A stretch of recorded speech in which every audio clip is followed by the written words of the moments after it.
Stop Now, a social experiment enterprise. Stop, listen, share. Everyone can make a difference. We are on a mission. Everyone should do something greater in their life. Change the future. Be a proud member. Support, volunteer, and donate. Stop Now. Hello, welcome to Stop Now. Thanks for being with us. You are watching Stop Now. Here we stop, listen, share as we embark on the path towards a greater social well-being. Our purpose is to end human trafficking, modern day slavery, end racism and domestic abuse in our lifetime. We recognize in order to find happiness, we must help one another to live healthier and better lives. As you all know that we are doing this social experiment, and Stop Now talk show has been every week coming to you live this time, and we had different guests, special guests from different fields have been honoring us by joining and discussing about having conversation on topics that needs to be addressed to change our future. So today, as a continuation, we are trying to do that with our team members. Hopefully one of them will join. As you all know that, like, I'm JK and I have been part of this team for almost a year and have been doing this talk show as well as Truth or Dare experiment call-in show. So today we are trying to merge those two things together, and we will have the continuation of those experiments as well explained in our talk shows. Meanwhile, I'll play out those experimental videos that we have been doing it while my co-host and teammates join the show.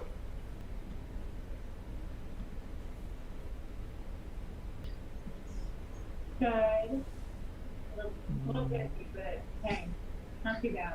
Go ahead, sir. Did you get my message? Like, I still didn't got the laptop, and how can I go to the portal and other thing? Yes, portal. It's a little difficult to hear you.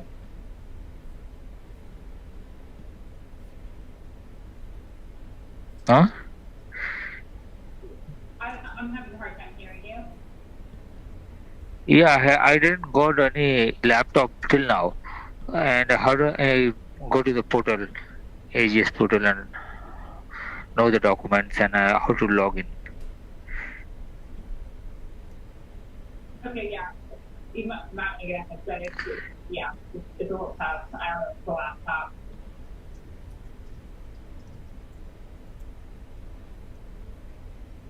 Are you able to dial in?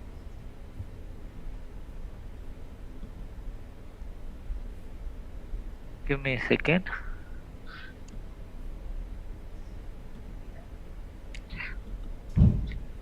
Sure, I will dial in. Okay, thank you. Yeah. What's the number? The chat number which you sent it in the chat. Okay, what is it? 646-992-20. Yeah. Using the Skype, let's try to dial that. Okay. Welcome to WebEx. Enter your access code or meeting number followed by pound. Do you get like this? Yeah. You look the voice like that. Enter the Your code. entry 11 is not valid or the meeting is not started yet. Please enter your access code or meeting number followed by pound. 1 7 Enter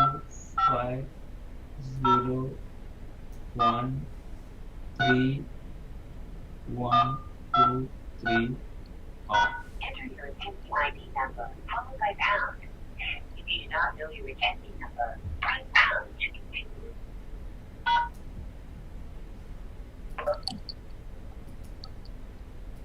Okay.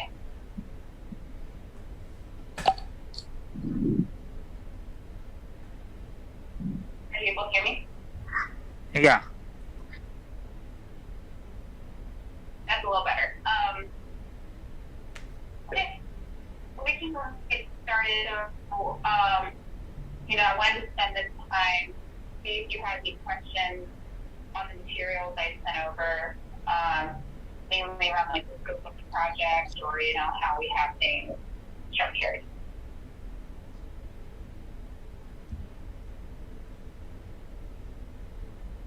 Okay, yeah. Okay.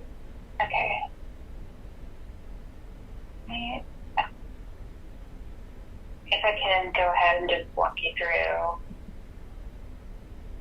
the pull-up rate chart. Okay. All right. I'm going to share my screen.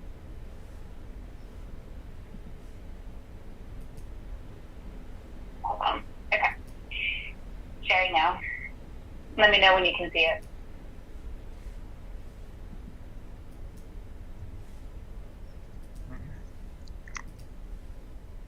Are you able to see my screen? Again, yeah. Okay. Awesome. So, kind of picking up where we left off last week, I guess the main deliverables of the project, and maybe I can pull up that project plan that might help too while we're talking.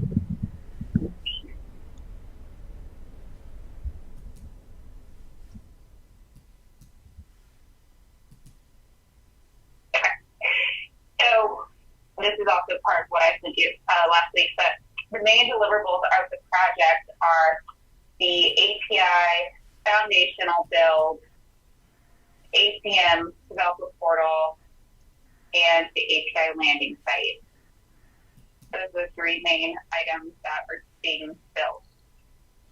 So the API foundational build, that's just like the APIs themselves. So I'm going to flip back over to this user journey right here. So the flow of the user or the partner that's coming in is that,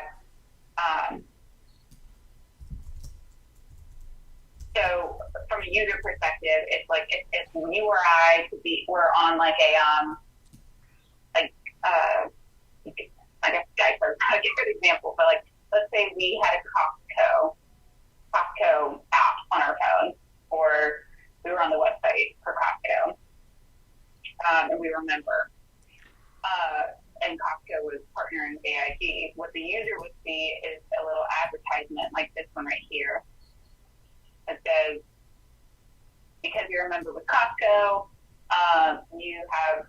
you're able to get this insurance through AIG. Here's a high-level description of what the product is.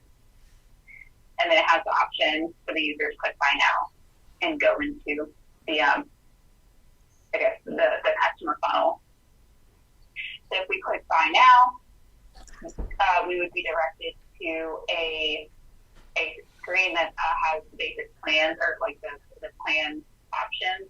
So it'd be like the basic, standard, or enhanced. And it would have the prices. And then once we select a plan, it would take us to a more like a summary page that has like some more of the coverage options or the coverage details to that specific plan. And then we would click like Pay Now or Buy Now, and we would go through the purchase part of it, and we get a confirmation page. Now, all of this is not on AIG infrastructure. The whole point of it is that these UI pages would be owned by the partner. So Costco would create these slides or these pieces of UI. We would not.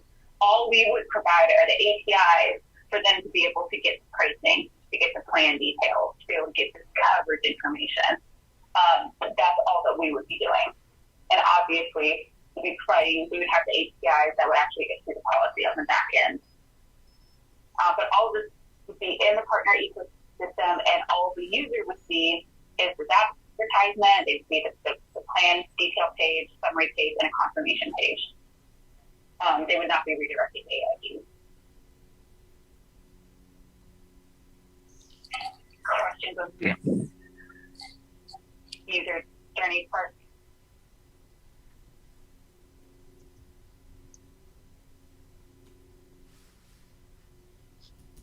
Did you share the slide disk? Sorry about that.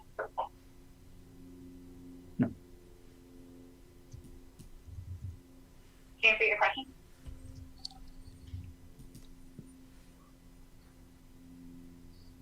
Oh, that's fine.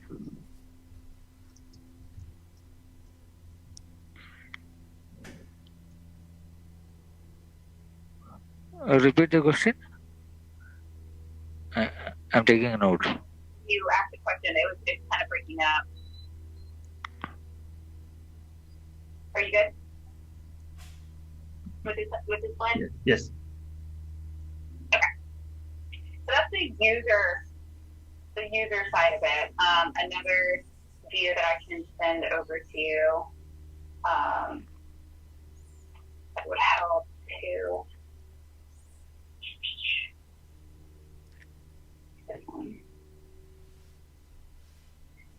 We have like some video flows that depict that customer journey where it's just, customer sees an ad on a partner ecosystem, the partner website, customer clicks buy now, customer lands on a product page, they select a plan, they click buy now, and they pay, and they get to a confirmation page. This is that flow. It's just in a video form. And then the back end down here, we got what's going on with the API program, how we are enabling the flow for our partner. And also, we have down here what policy administration system we're using, which is, and what that policy administration system is going to be doing in the flow. In our case, the original intent of the API program was we were going to have 3 different options to do payment processing. The first option, just right here, is that the partner processes the payment. So that would be like, the example was Costco. Costco, let's say, has our credit card information on file in their system for like renewing our membership fees. We could have a situation where they just take care of the actual payment. We don't take any credit card information or any PCI details. They would take all of that, and then they would just let us know that the payment went through, and to go ahead and process the policy. That's one option. The second option for payment processing is to use a payment processing tool like Stripe or another third-party payment processing tool. And this would be like a redirect. The user would be redirected to Stripe, and they would have to put in their credit card details. In that scenario, too,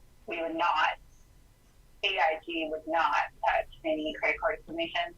It would just be we would send the user straight to Stripe so that we wouldn't have to touch that. We're very, very cautious about PCI data. And then the third option is that the policy administration system just processes it for us. So in our scenario for MVP, we are going to be doing this bottom option. where the POS system processes the payment. For us right now, that's the easiest because our vendor is Carrington. So you see right here on the side, this is Carrington/DC. DC stands for Duck Creek, that's the system we're trying to get to. That's the more modernized system. But right now, for MVP, we're using our old one, which is Carrington. And as of right now, they process our payments for us for this line of business anyway. So we would just redirect the user to Carrington's page where they would be collecting the user data to process the payment, and then that would trigger for them to issue the policy. Do you have any questions there about those three options? No.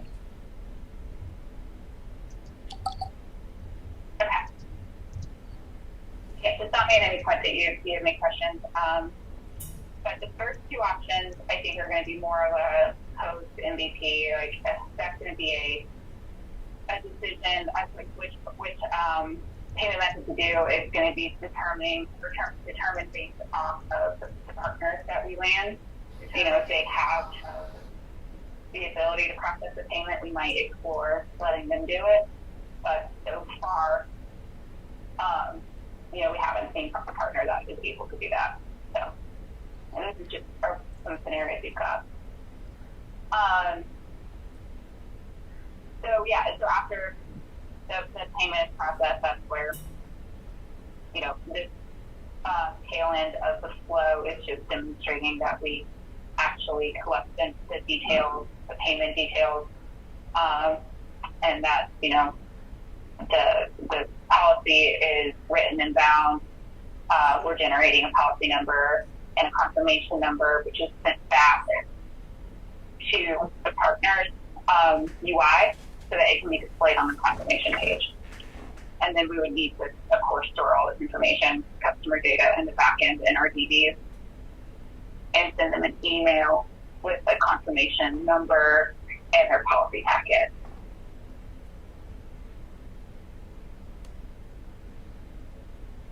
So Can we record this section so that I can access the document to understand? Yeah, I can send it to you. Okay, yeah, thank you. Yeah, 100%. I can send it to you. That's the user side, which is fairly straightforward. The partner side is a little bit more complicated. You may need to spend some time looking at it. What I mean by the partner end of it is like that customer journey is the end product of what we're trying to do. Getting there, actually getting a partner onboarded. Like if Costco were to come to us and say, hey, AIG, I want to partner with you. Well, you know, how do we get them onboarded to be able to have that customer flow? So this is our flow for that. So we will have a marketing site, which is we look back at the project plan. It's this API landing site. I can show you what it looks like.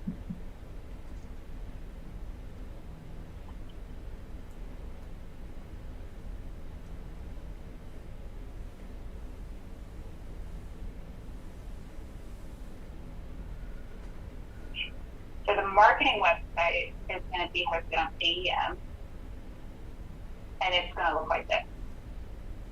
It's going to say, hey, this is our API program, this is how it works, these are program benefits of why you should come and partner with us in this way, and here are the products that are available to you to be able to, share with your customer base. And then some partner detail and technical detail. Up here, there's going to be a learn more button, and this is how a partner, if they want to be part of the program, this is their next step. they click learn more, and a form pops up that says, hey, we'd love to learn, or love to hear more from you. This is the lead generation form. So they put this information in, their first name, last name, email, company name, blah, blah, blah. When they click submit, this information is sent to Salesforce. Ooh, sorry, giving you a little bit of whiplash there. This information is sent to Salesforce. So right here, partner lands on marketing site, partner enters contact information, and they click submit. That data is sent to Salesforce where a client profile is created. This workflow down here is handled by another team. It's a Salesforce team. I can give you the contact name for them as well, but they're the ones building this stuff, so we don't have to worry too much about getting this into our backlog. We just have to be aware of what they're doing. So on the Salesforce end, the client profile is created, and a business development manager and integration manager are automatically assigned. What that means is the integration manager is basically us. That's Sanjay. That's our team. So Sanjay would be assigned it. He'd be alerted that there is a new partner in queue. And then a salesperson, this is the BDM, would be alerted that there is a new potential partner in the queue. Then they would take the information put in from the form, contact them. They set up a call where Sanjay or someone from our team would join the call with the sales representative. Oh my gosh, that's really one all the way. Okay. So the salesperson and someone from IT would join the call and talk to this potential partner. Ask them, and the integration manager, they will determine if partners and start the approval workflow on their end. That's just quick CDRA, like getting that partner onboarded. Until then, there's just a prospect.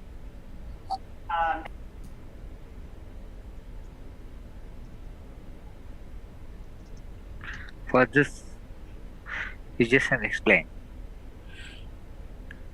Do you hear me? Annie? Do you hear me?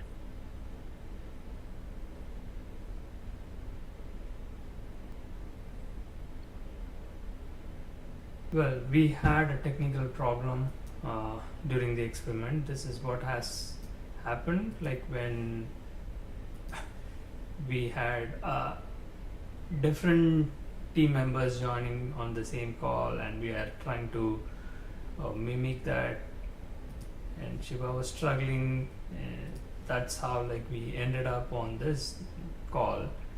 And I hope no one is going to join today. My teammates are having their field day, so I will try to wrap up for today's talk show. I would like to share that we have already promised to release these experiment to the public, and we already did that a couple of episodes, and I wanted to make sure that everybody gets to see that as well. Alright, so this was the June 2nd, and the meetings were made public. Okay, I missed the second part, that I will make it public today, and it's published now. You all can see that all the meetings that was from the last episode to this current one that was played today. So all 3 of the June 2nd video has been made public, so you all can watch that and learn it and how we conducted this experiment. And also for this one, why we call this as a modern slavery is corporates are exploiting the contracting business and also not paying the person who does the work. So for almost 45 days we already repeated that, we did the work, and still we are fighting out to get the payment for him for the work that has been started in May till August. They haven't paid it, so we would like to show those evidences as well. We will do a live sessions on that, make a call to the vendor companies, and even the email that has been escalated to the Cognizant client and the AIG will be shared with you guys. So that will reveal and expose how much corruption and crime is happening in this spectrum, and we all want everyone to join us together to raise our voices to stop these abuses and end the modern slavery. So that is the goal of Stop Now. So you all know that, like, we are on a mission. You just have to believe. It's not about belief system. So it is about bringing everyone who can do something greater in their lifetime. So we are welcoming all the volunteers to join us, to support, and we need more talented people to provide some guidance to our social well-being projects. So come join us, and that is all I have for this week. And with that, I will sign off this talk show for today. Bye for now. Stop Now, a social experiment enterprise. Stop, listen, share. Everyone can make a difference. We are on a mission. Everyone should do something greater in their life. Change the future. Be a proud member. Support, volunteer, and donate. Stop Now.